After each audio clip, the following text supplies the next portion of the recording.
लगता है तो इस वीडियो को आपको एंड तक देखना है क्योंकि इस वीडियो में आपका ये डर खत्म हो जाएगा। So hi, my name is Sahil and welcome back to my YouTube channel. तो हम लोग बेसिकली कर रहे थे strength of material concept through questions. तो पहले चैप्टर में थे हम जहाँ पे हम रिएक्शन निकालना देख रहे थे, ठीक है।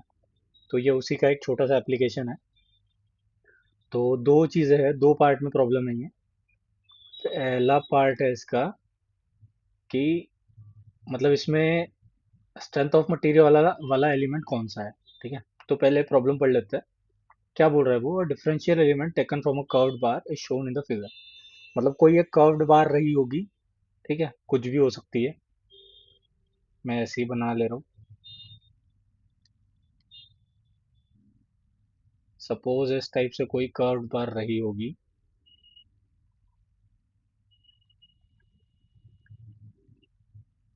ठीक है। उस पे दुनिया भर के लोड्स लग रहे होंगे, कहीं कहीं कुछ लग रहा होगा, ठीक है।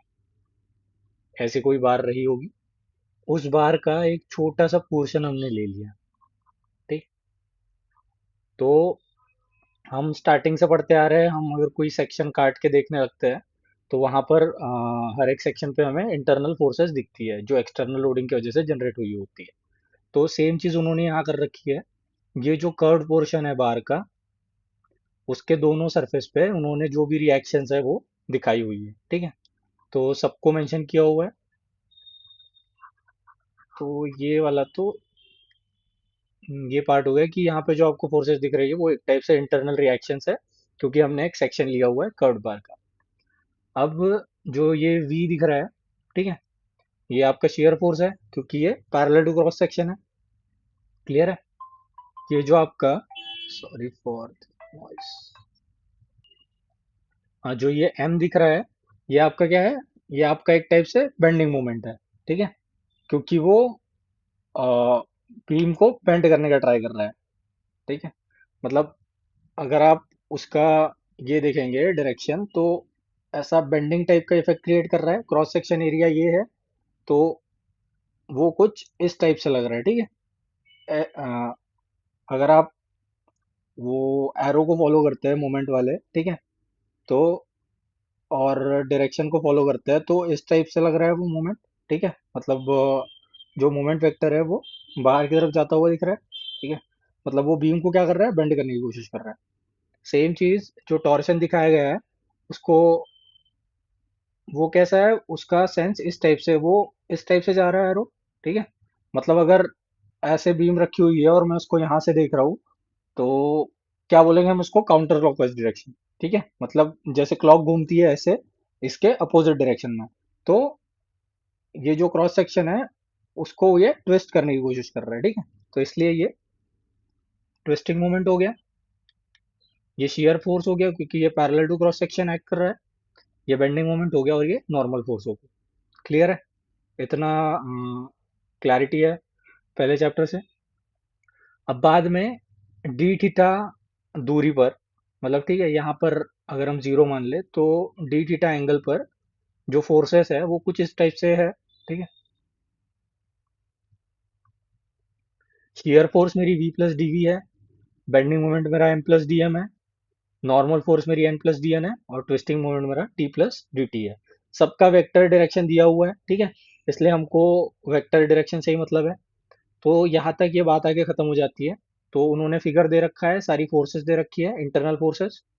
तो वो बोल रहे हैं कि हमें ये सारी जो बातें हैं वो प्रूव करनी है कि d N by D theta v के बराबर है, d v by D theta minus n के बराबर है, D M by D theta t के बराबर है, और d T by D theta ये एम के बराबर है। ये सारा कुछ प्रूव करना है हमें। तो कैसे करेंगे, सिंपल है। कोऑर्डिनेट एक्सिस चूज कर लेंगे जो हमारे लिए विजुअलाइज कर पाना या जिसके साथ काम कर पाना हमारे लिए सिंपल हो। तो ये जो इनिशियल वाली डायरेक्शन है, इसको मैं एक्स बोल देता हूँ, पॉजिटिव एक्स। और इसके जो परपेंडिकुलर डायरेक्शन आएगी, इसके परपेंडिकुलर कौन सी डायरेक्शन आएगी, ये जो डायरेक्शन आएगी, इसको मैं वाई बोल देता हूँ। इतना क्लियर है। तो अब क्या करेंगे, ये जो है वी एम और ये जो नॉर्मल वाला वेक्टर और ये टॉर्शन वाला वेक्टर, ये सारे मतलब नॉर्मल वाला जो वेक्टर है और टॉर्शन वाला जो वेक्टर है वो वाई डायरेक्शन में है, और मोमेंट वाला जो वेक्टर है और शेयर फोर्स वाला जो वेक्टर है वो एक्स डायरेक्शन में है। अभी हमें जो ऊपर वाले हैं उनको क्या करना है, उनको रिजॉल्व करना है, ठीक है, एक्स और वाई डायरेक्शन में। तो सबसे पहले देख लेते हैं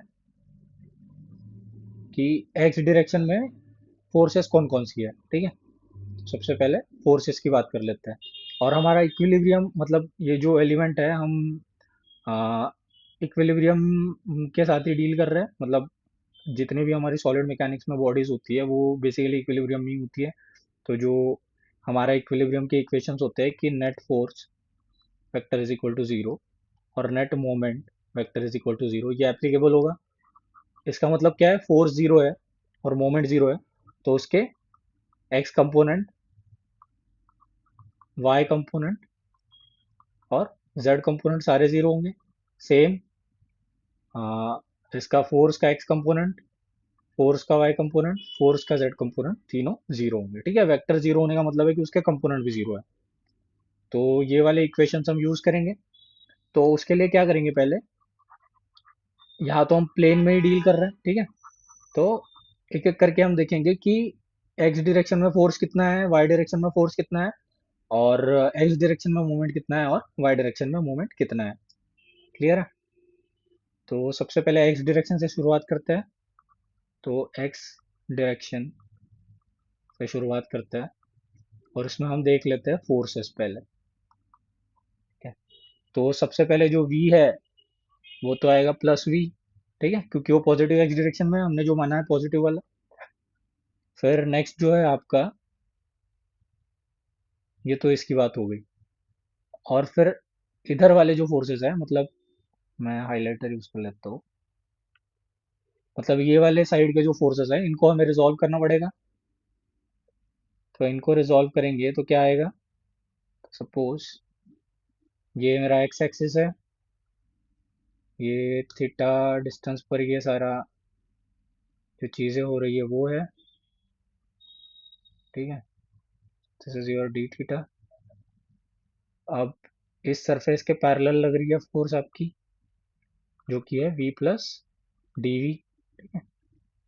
और दूसरी चीज़ कौन सी, दूसरी फोर्स कौन सी है, एक इसके नॉर्मल लग रही है, जो कि है n प्लस डी, ठीक है।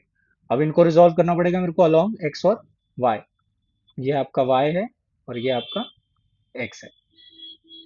तो इसको कैसे रिजॉल्व करेंगे, सिंपल है। तो पहले एक एक फोर्स देखते हैं, पहले v प्लस डी वी को देखते हैं, ठीक है। फिर n प्लस डी एन को देखेंगे, नहीं तो थोड़ा सा विजुलाइज करना कॉम्प्लेक्स हो जाएगा। तो v plus D v parallel to surface act कर रही है, मतलब कुछ इस डायरेक्शन में एक्ट कर रही होगी, that is v plus D v. तो अगर मैं एक्स एक्सिस को पैरेलल लाइन बनाता हूँ इस टाइप से, तो ये एंगल थीटा है तो ये वाला एंगल भी, मतलब ये एंगल डी थीटा है तो ये वाला एंगल भी डी थीटा होगा, ठीक है। क्लियर है। तो इसको मुझे क्या करना है, रिजॉल्व करना है। तो इसको मैं ऐसे रिजॉल्व कर देता हूँ। मेरा वेक्टर इस टाइप से है और ये एक्स एक्सिस के साथ कितना एंगल बना रहा है, एंगल बना रही है डी थीटा। तो जो एक्स डायरेक्शन है, मतलब ये तो पॉजिटिव था, तो इधर साइड जो रहेगा वो नेगेटिव एक्स डायरेक्शन रहेगा। तो इधर साइड जो कंपोनेंट आएगा इसका, ये क्या आएगा, minus we plus D v, minus we plus D v. और ये डी थीटा है, तो हमें पता है, मैं इसी चीज़ को ना नीचे बना ले रहा हूँ, ठीक है, ताकि थोड़ा सा विजुलाइज करना आपको और सिंपल हो जाए। सपोज ये मेरा एक्स एक्सिस है, ये मेरा वाई एक्सिस है, ठीक है, और मेरी वी प्लस डी वी कुछ इस टाइप की फोर्स है। ये एक्स एक्सिस से डी थीटा एंगल बना रहा है, तो एक्स एक्सिस के अलॉन्ग क्या कंपोनेंट आएगा, एक्स एक्सिस के अलॉन्ग कंपोनेंट आएगा v plus D v times cos of D theta, ठीक। और वाई एक्सिस के अलॉन्ग क्या आएगा, वाई एक्सिस के अलॉन्ग आएगा v plus D we sine of v plus D we sine of D theta, ठीक है। तो अब यहाँ पे हो क्या रहा है,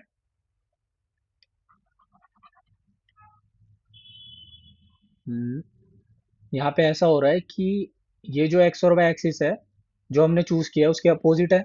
मतलब पॉजिटिव हमने इधर माना है तो इधर वाला जो एक्स एक्सिस है वो नेगेटिव रहेगा। सेम हमने पॉजिटिव ऊपर माना है तो इधर डाउनवर्ड वाला जो वाई एक्सिस होगा वो नेगेटिव होगा। तो जो फोर्स के कंपोनेंट आएंगे वी प्लस डी वी के, वो एक्स के अलोंग क्या आएंगे? तो सबसे पहले बोल रहे हैं वी प्लस डी वी के कंपोनेंट। तो एक्स के अलोंग क्या आएंगे? वो आएंगे minus we plus D v cos of D theta. ठीक है, plus D v along x,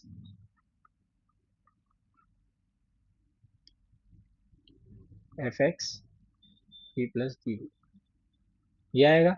similarly F Y क्या आएगा? वाई कंपोनेंट क्या आएगा इसका? Same, minus we plus D v, और ये हो जाएगा sign D theta.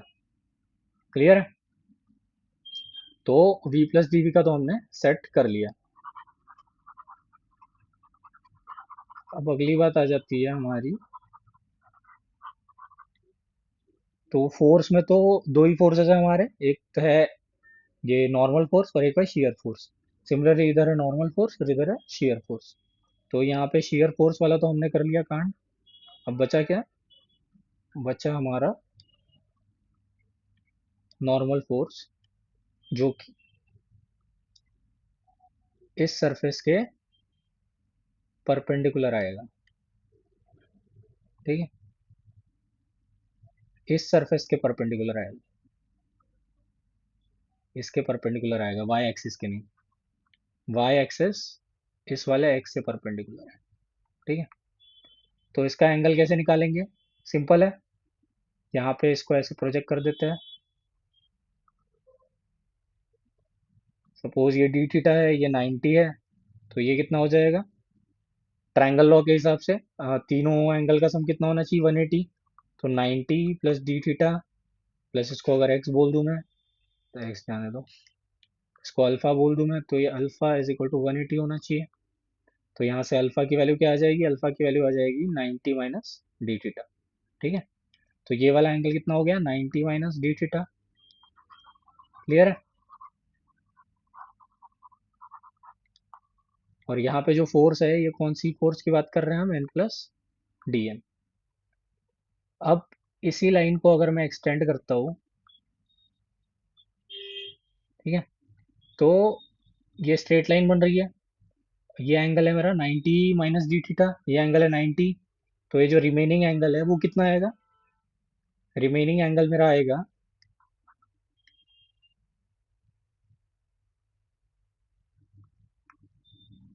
Remaining angle मेरा आ जाएगा, क्योंकि स्ट्रेट लाइन है, आप कोई भी ऐसा बना लो, अगर ये थीटा है तो ये कितना होता है? 180 माइनस थीटा। क्योंकि ये पूरा जब हम कवर करते हैं तो ये 180 हो जाता है।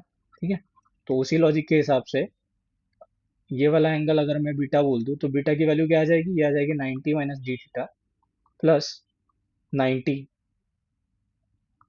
Plus beta is equal to 180 degree. ठीक है, तो 90 90 180 हो गया, and plus beta minus d theta is equal to 180 degree हो गया। 180 180 कैंसिल हो जाएगा, तो मेरा जो बीटा है वो डी थीटा के बराबर आएगा। ठीक है, तो ये एंगल भी आपका आ गया डी थीटा। तो ये बात आपको हमेशा याद रखनी है आज के बाद से, ताकि बार बार ये एक्सरसाइज ना करना पड़े, कि अगर किसी दो लाइन के बीच में एंगल डी थीटा है, ठीक है, तो उन दो लाइन को जो नॉर्मल लाइन रहेगी उनके बीच में भी एंगल सेम ही रहेगा। कैसे? यहाँ पे थी मेरी ये एक्स एक्सिस वाली लाइन, और यहाँ पे थी एक दूसरी लाइन, इन दोनों के बीच में का एंगल कितना था? D theta. अब एक्स एक्सिस को नॉर्मल लाइन क्या हो जाएगा? Y axis. ठीक है, और इसको नॉर्मल लाइन क्या हो जाएगी? ये जो एन प्लस डी एन वाली लाइन थी वो नॉर्मल लाइन हो जाएगी। ठीक है, तो जो ओरिजिनल दो लाइन के बीच में का एंगल था और उनके नॉर्मल के बीच में का एंगल सेम रहेगा। नॉर्मल मतलब जो किसी दूसरी लाइन को परपेंडिकुलर होती है उसको उसका नॉर्मल बोलता है। ठीक है, तो ये पॉइंट क्लियर रखना है आपको यहाँ से। अब ये कर लिया, अब इसको एक्स और वाई के अलोंग रिसॉल्व करना पड़ेगा बस। तो कैसे करेंगे, सिंपल है। तो ये डी थीटा हो गया, ये मेरा वाई एक्सिस हो गया, इसको परपेंडिकुलर मैं ऐसे लेके जाऊंगा तो ये मेरा इधर साइड कुछ ऐसा एक्स एक्सिस बनेगा। ठीक है। तो ये तो नेगेटिव वाला एक्स एक्सिस हो गया, और ये वाई तो पॉजिटिव वाला ही है। तो इसको वापस से बना लेते हैं नीचे अलग से। ठीक है। ये एक्स हो गया, ये वाई हो गया, और ये आपका हो गया एन प्लस डी एन, ये आपका हो गया डी थीटा। ठीक है। तो इसके कंपोनेंट बनाने हैं। तो जहां से एंगल बन रहा है वहां से मतलब उस साइड में क्या कंपोनेंट आएगा, तो वाई साइड नॉर्मल फोर्स का क्या कंपोनेंट आएगा, वो आएगा n plus D n times cos of D theta. ठीक है। ये आएगा f of y n plus D n. और ये पॉजिटिव आएगा। पॉजिटिव क्यों क्यों आएगा, क्योंकि ये वाई डायरेक्शन जो है वो पॉजिटिव वाला है, जो हमने चूज किया है वो वही वाई डायरेक्शन है। लेकिन इसका जो एक्स कंपोनेंट आएगा वो क्या आएगा, minus n plus D n sine theta sine D theta. ठीक है। और ये है आपका f x n plus D n. Clear है। क्योंकि ये वाला जो एक्स डायरेक्शन है इसके अलोंग आएगा फोर्स का कंपोनेंट, और हमारा पॉजिटिव वाला इस डायरेक्शन में, इसलिए माइनस साइन लगाया है। तो सारी फोर्सेस क्लियर हो गई।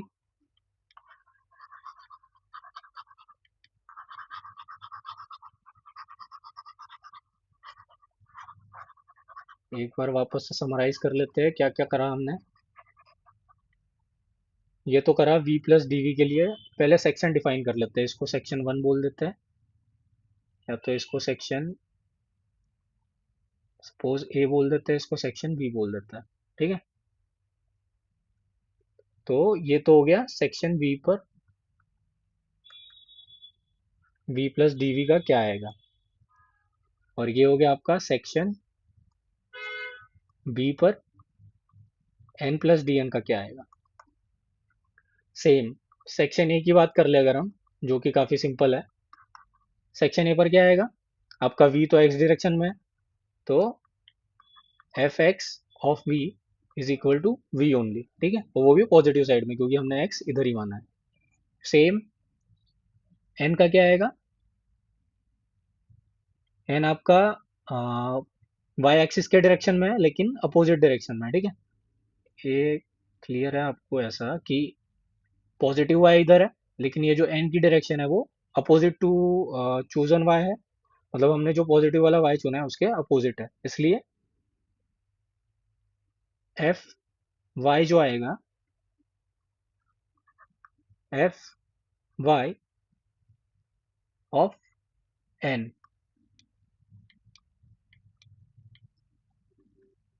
Is equal to n only. ठीक है। तो सारे फोर्सेस को हमने रिजॉल्व कर दिया। क्लियर है। तो इतना करने के बाद अब मुझे क्या करना है, बस इक्विलिब्रियम इक्वेशन लगाना है। ठीक है। ये सारा मेरे पास डेटा अवेलेबल है, एक्स डायरेक्शन में कितनी फोर्स है, वाई डायरेक्शन में कितनी फोर्स है। तो पहले एक के लिए करते हैं कि summation f x is equal to zero. Clear है। तो इसको अगर मैं दूसरा स्लाइड पे ले जाऊँ, या तो इसको ऐसे ही रहने देते हैं।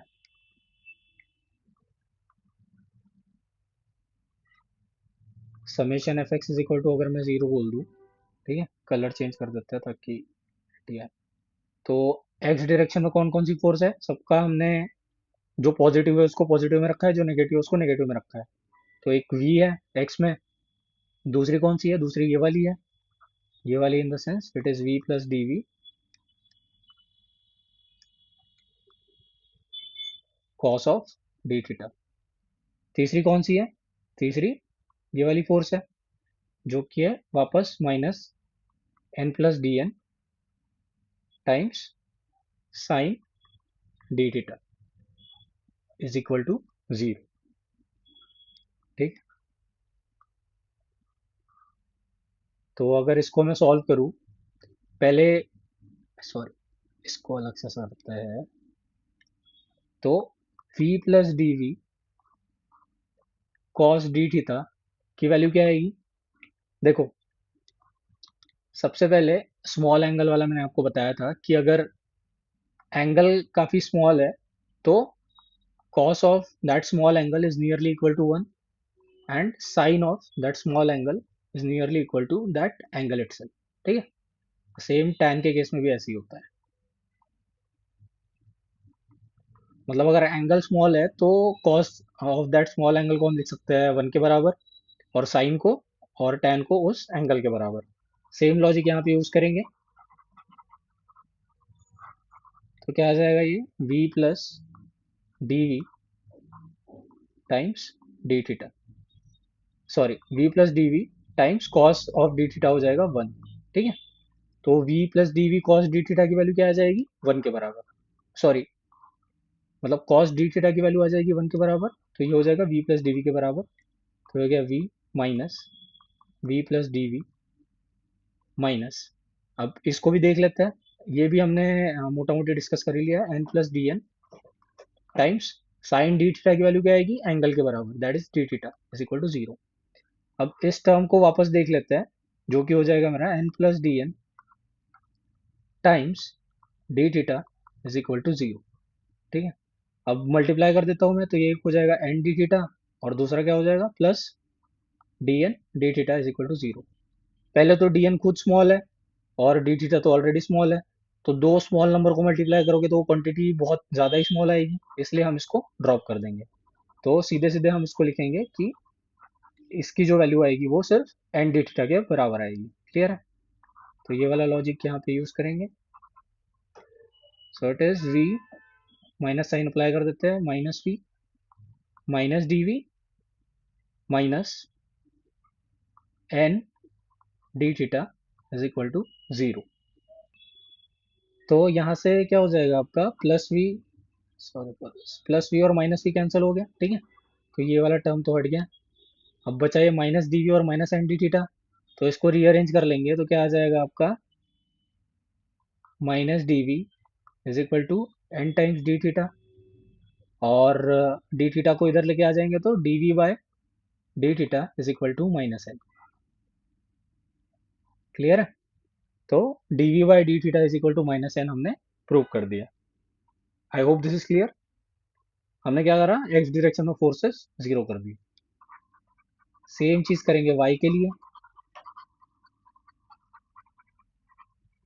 ठीक है, अब मैं थोड़ा सा फास्ट करूंगा क्योंकि मैंने सारी जो इसकी चीजें थी वो बता दी है, सिर्फ मैथमेटिक्स बचा है, फिजिक्स खत्म हो चुका है इसमें का ऑलरेडी। तो समेशन एफ वाई जीरो कर देता है, तो एफ वाई में पहला तो आपका आ गया एन, दूसरा एफ वाई कौन सा आ जाएगा, ये आ जाएगा minus we plus D we sine D theta, फिर तीसरा एफ वाई क्या आ जाएगा, ये आ जाएगा plus N plus D N cos D theta is equal to zero. तो N as it is minus we plus D we sine D theta की वैल्यू डी थीटा के बराबर, ठीक है स्मॉल एंगल के लिए, plus N plus D N plus आएगा minus आएगा, ये नहीं सही है, N plus D N cos D theta की वैल्यू 1 के बराबर, ये हो जाएगा इज इक्वल टू जीरो। ठीक है, एंड ये माइनस एन था ना भाई, क्योंकि ये अपोजिट है ना वाई एक्सिस के, तो यहाँ माइनस एन आएगा। ठीक, तो ये minus n minus v d theta plus sorry minus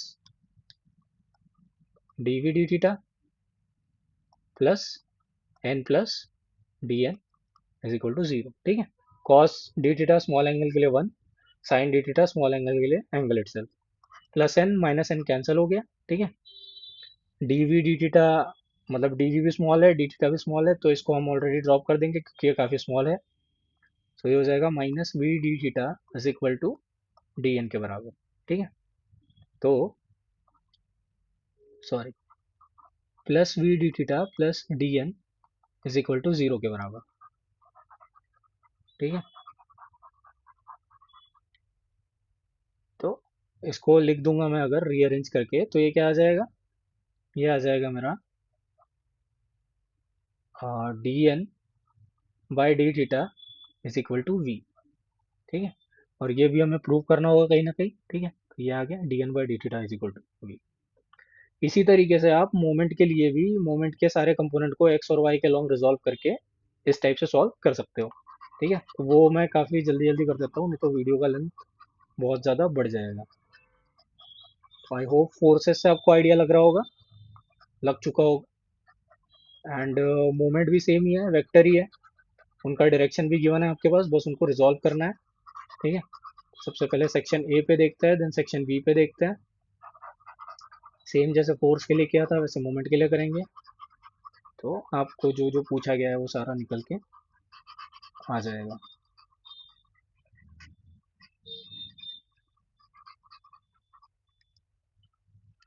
तो सबसे पहले देखेंगे सेक्शन ए पर।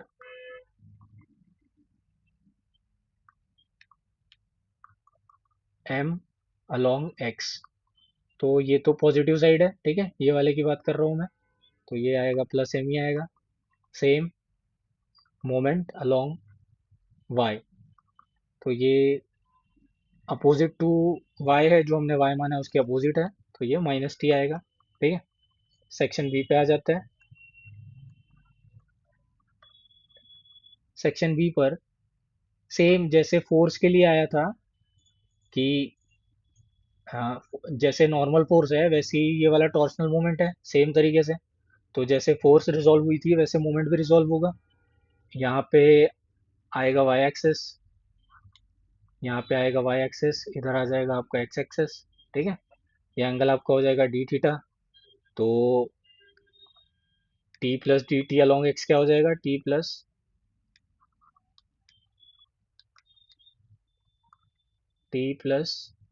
डी टी अलॉन्ग एक्स हो जाएगा आपका T plus D T minus आएगा, क्योंकि ये अपना वाला एक्स इधर है और ये इस साइड आ रहा है। So it is minus T plus D t times d theta. Y axis से एंगल बन रहा है तो एक्स एक्सिस से आएगा साइन ऑफ डी थीटा। ठीक है, एंड सेम चीज t plus D t of y आपका आ जाएगा, ये पॉजिटिव वाई साइड ही है, तो it is T plus D T cos D theta. Same ये वाली चीज हो गई, तो मोमेंट वाला भी सेम आ जाएगा। इधर आपका एक्स एक्सिस बनेगा, इधर वाई एक्सिस बनेगा, जैसे शेयर फोर्स के लिए बना था। तो ये एंगल डी थीटा हो गया आपका। तो एक्स एक्सिस के अलॉन्ग क्या आ जाएगा, M plus D T. M plus D T along X आ जाएगा आपका एम, सॉरी सब माइनस में आएगा इसमें क्योंकि अपोजिट में है सब कुछ। M plus D T cos of D theta. ठीक है, क्योंकि एक्स एक्सिस के साथ डी थीटा एंगल बना रहा है। Same m plus D t, तो ये आएगा m plus D T sine D theta. ठीक है, ये टी अलॉन्ग का है, टी का कंपोनेंट वाई के अलॉन्ग, पूरा टी ही वाई के अलॉन्ग है। तो ए और बी पर हमने निकाल ली, अब बस इक्विलिब्रियम इक्वेशन लगाना है। तो क्या हो जाएगा, summation of moment about x axis is equal to zero. ठीक है, तो एक्स एक्सिस के अबाउट जीरो है तो सारे मोमेंट लिख देना है। सबसे पहला वाला ये आ जाएगा, तो दिस इज योर एम। दूसरा एक्स वाला क्या है, ये है, तो it is minus T plus D T sine D theta. पहले पूरा लिख लेते हैं, वापस से लिख देंगे। दूसरा एक्स के अलॉन्ग क्या है, minus M plus D M D T. कैसे आएगा यहाँ पे, M plus D M,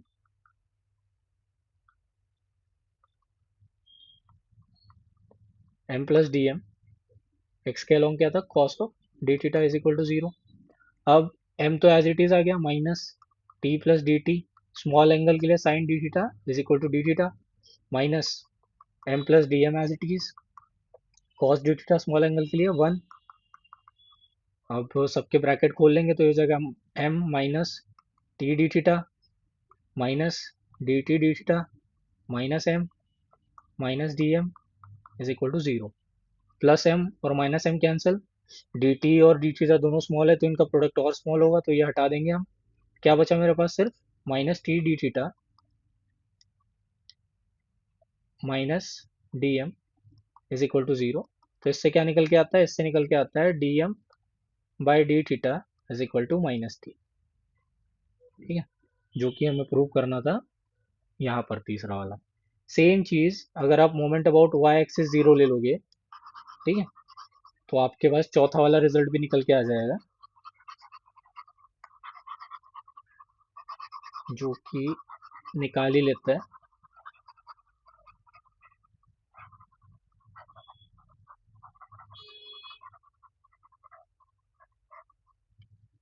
Y के अलॉन्ग क्या था? माइनस टी हो गया एक, ये वाला।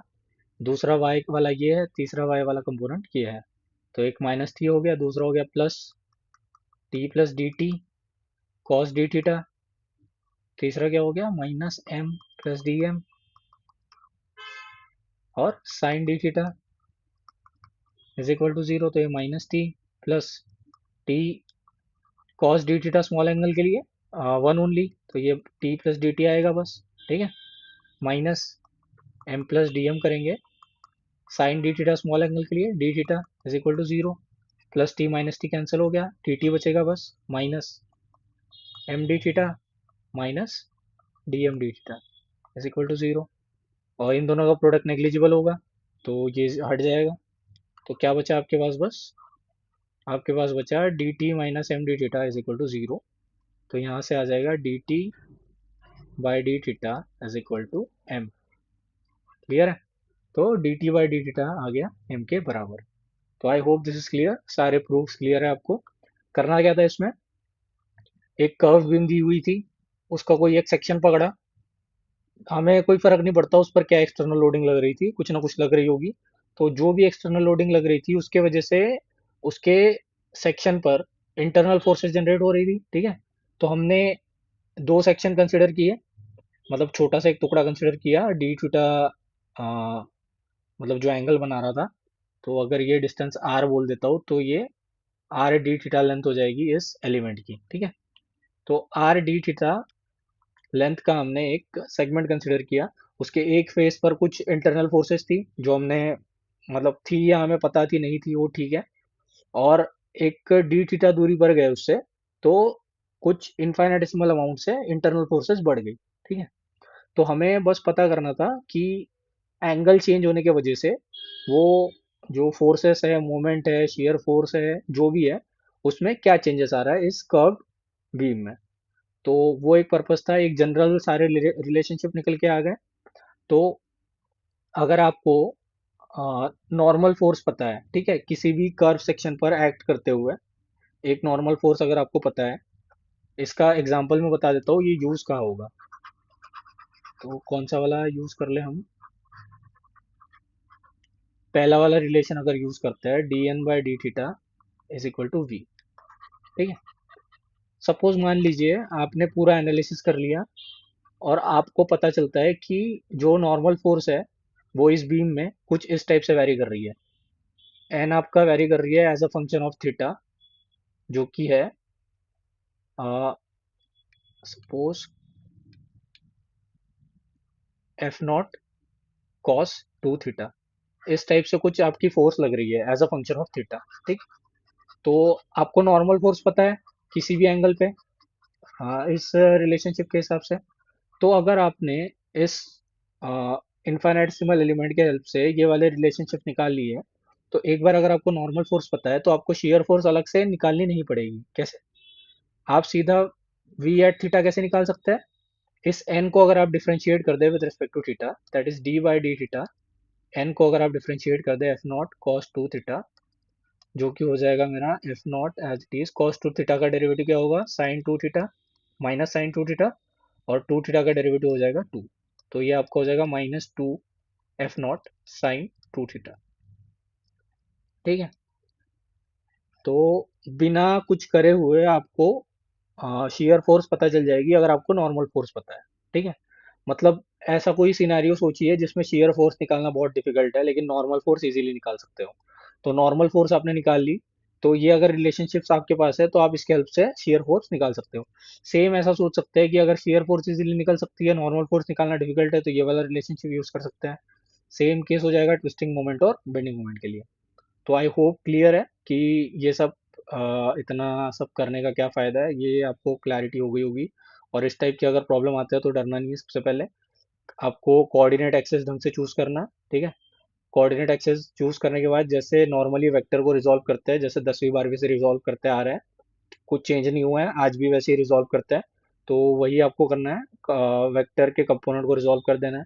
बाद में मैकेनिक्स ऑफ सॉलिड पढ़ रहे हो तो इक्विलिब्रियम इक्वेशन वैलिड होंगे, इक्विलिब्रियम इक्वेशन वैलिड होंगे तो 3D में 6 टाइप के हो जाएंगे, ठीक है। मतलब Fx0, Fy0, Fz0, Mx0, My0, Mz0। Plane में क्या हो जाएगा, प्लेन में 3 टाइप के हो जाएंगे, Fx Fy और किसी एक एक्सिस के अलॉन्ग मोमेंट जीरो, ठीक है। तो ये चीज़ें आपको ध्यान में रखनी है। एंड ऐसी ही वीडियो के लिए subscribe to my channel and thanks for watching.